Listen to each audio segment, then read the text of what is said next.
নমস্কাৰ এয়া আকাশবাণী গুৱাহাটী ডিব্ৰুগড় সন্ধিয়া 6 বজাৰ বাতৰি পঢ়িছো ভাস্বতী দেৱীয়ে বিজেপিয়ে দলটোৰ জ্যেষ্ঠ নেতা তথা লোকসভাৰ প্ৰাক্তন অধ্যক্ষ ওম বিৰলাক অষ্টাদশ লোকসভাৰ অধ্যক্ষ পদৰ বাবে প্ৰক্ষেপ কৰিছে আনহাতে বিৰোধী INDA মিত্ৰজোঁটে কংগ্ৰেছ দলৰ কে সুৰেশক অধ্যক্ষ পদৰ প্ৰাৰ্থী হিচাপে বাছনি কৰিছে দুয়োগৰাকী প্ৰাৰ্থীয়ে মনোনয়ন পত্ৰ দাখিল কৰিছে লোকসভাৰ অধ্যক্ষৰ নিৰ্বাচন কাইলৈ অনুষ্ঠিত হ'ব ইয়াৰ পূৰ্বে চৰকাৰ আৰু বিৰোধী পক্ষই অধ্যক্ষ পদৰ প্ৰাৰ্থীক লৈ সহমতত উপনীত হোৱাত ব্যৰ্থ হয়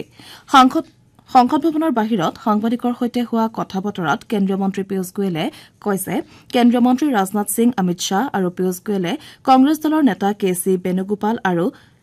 DMKৰ TR বালুৰ সৈতে বিষয়টো সন্দৰ্ভত বৈঠকত মিলিত হয় যদিও বিৰোধী পক্ষই শ্ৰী বিৰলাৰ প্ৰতি সমৰ্থন আগবঢ়োৱাৰ পূৰ্বে উপাধ্যক্ষৰ নাম ঘোষণা কৰাৰ দাবীক লৈ অটল হৈ থাকে শ্ৰী গোৱেলে কয় যে বিৰোধী পক্ষক উপাধ্যক্ষ নিৰ্বাচনৰ সময়ত বিষয়টো লৈ আলোচনা কৰা হ'ব বুলি অৱগত কৰোৱা হয় তেওঁ কয় যে বিৰোধী পক্ষই অধ্যক্ষ নিৰ্বাচনক লৈ আগবঢ়োৱা চৰ্তসমূহ চৰকাৰে প্ৰত্যাখ্যান কৰে ইফালে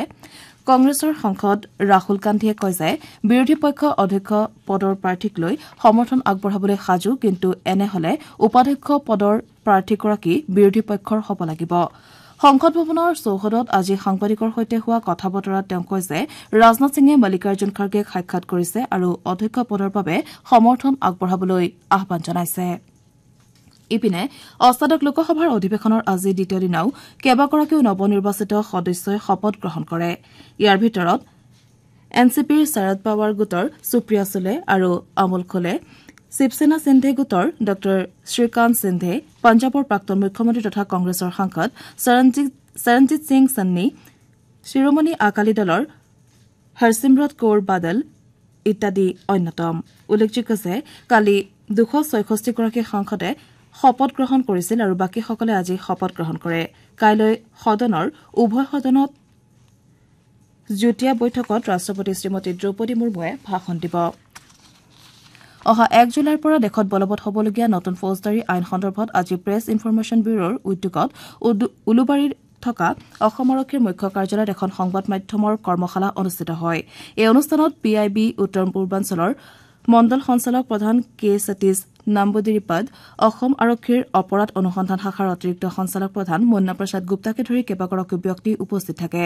অনুষ্ঠানত ভাষণ দি অতিৰিক্ত সঞ্চালক প্ৰধান শ্ৰী গুপ্তাই কয় যে নতুন তিনিখন আইন ক্ৰমে ভাৰতীয় ন্যায় সংহিতা ভাৰতীয় নাগৰিক সুৰক্ষা সংহিতা আৰু ভাৰতীয় সাক্ষ্য অধিনিয়মৰ জৰিয়তে নাগৰিকক ন্যায় দিয়াৰ প্ৰচেষ্টা হাতত লোৱা হৈছে নতুন আইনত মহিলা আৰু শিশুৰ বিৰুদ্ধে অপৰাধৰ বাবে বিশেষ অধ্যায় সন্নিৱিষ্ট কৰা হৈছে এই ক্ষেত্ৰত দুমাহৰ ভিতৰত তদন্ত কৰি অভিযোগনামা দাখিল কৰাৰ ব্যৱস্থা কৰাৰ লগতে শূন্য সহনশীল নীতিৰে গণধৰ্ষণৰ দৰে ঘটনাত জড়িত অভিযুক্তক মৃত্যুদণ্ডৰ বিধান ৰখা হৈছে নতুন আইনত ইলেক্ট্ৰনিক মাধ্যমেৰে এজাহাৰ দাখিলৰ ব্যৱস্থা যিকোনো থানাতেই ভুক্তভোগীয়ে এজাহাৰ দাখিল কৰিব পৰা ব্যৱস্থা ফৰেনচিক বিজ্ঞান আৰু প্ৰযুক্তিৰ জৰিয়তে তদন্ত কৰা অডিঅ' ভিডিঅ' মাধ্যমেৰে স্বীকাৰোক্তি গ্ৰহণ কৰা আদি কেতবোৰ নতুন ব্যৱস্থা সন্নিৱিষ্ট কৰা হৈছে তিনিচুকীয়া জিলাৰ আদালত চৌহদটো উৰণ নিষিদ্ধ অঞ্চল হিচাপে ঘোষণা কৰা হৈছে জিলাখনৰ আয়ুক্ত স্বপ্নীল পালে এখন জাননীযোগে এই ঘোষণা জাৰি কৰিছে এই ক্ষেত্ৰত কোনো ব্যক্তিৰ আপত্তি থাকিলে লিখিতভাৱে কৰ্তৃপক্ষৰ লগত যোগাযোগ কৰিবলৈ কোৱা হৈছে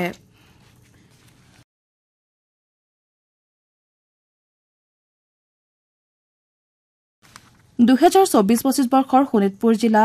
আন্তঃজিলা ফুটবল প্ৰতিযোগিতা অহা 1 জুলাইৰ পৰা 3 জুলাইলৈ তেজপুৰৰ মিছন চাৰিআলিৰ বালিকা উচ্চ মাধ্যমিক বিদ্যালয়ৰ খেলপথাৰত অনুষ্ঠিত কৰা হ'ব 15 আৰু 17 বছৰ অনুৰ্ধৰ ল'ৰা আৰু 17 বছৰ অনুৰ্ধৰ ছোৱালীৰ বাবে অনুষ্ঠিত এই প্ৰতিযোগিতাত পাৰদৰ্শিতাৰ ভিত্তিত খেলুৱৈসকলক পিলিক চৌধুৰী সোঁৱৰণী দেওকণ সোঁৱৰণী আৰু নৃপেন্দ্ৰ নাৰায়ণ সিংহ সোঁৱৰণী ফুটবল প্ৰতিযোগিতালৈ বাছনি কৰা হ'ব এইবুলি উদ্যোক্তাসকলে জানিবলৈ দিছে যোৰহাটৰ অসম গ্ৰামীণ বিকাশ বেংকৰ মধুপুৰ শাখাত বিত্তীয় অনিয়মৰ ঘটনা সন্দৰ্ভত কেন্দ্ৰীয় অনুসন্ধানকাৰী সংস্থা CBIয়ে 4জন বিষয়া কৰ্মচাৰীৰ বিৰুদ্ধে গোচৰ পঞ্জীয়ন কৰিছে বেংকৰ এই শাখাত জালিয়াতিৰে ভুৱা আত্মসহায়ক গোটৰ নামত ঋণ প্ৰদান কৰাৰ বাবে বেংকটোৱে 8 কোটিৰো অধিক টকাৰ লোকচানৰ সন্মুখীন হৈছে ইতিমধ্যে এই ঘটনা সন্দৰ্ভত CBIয়ে অভিযান চলাই গুৰুত্বপূৰ্ণ তথ্য উদ্ধাৰ কৰিছে বুলি জানিব পৰা গৈছে আমাৰ এতিয়াৰ বাতৰি ইমানতেই অন্ত পৰিল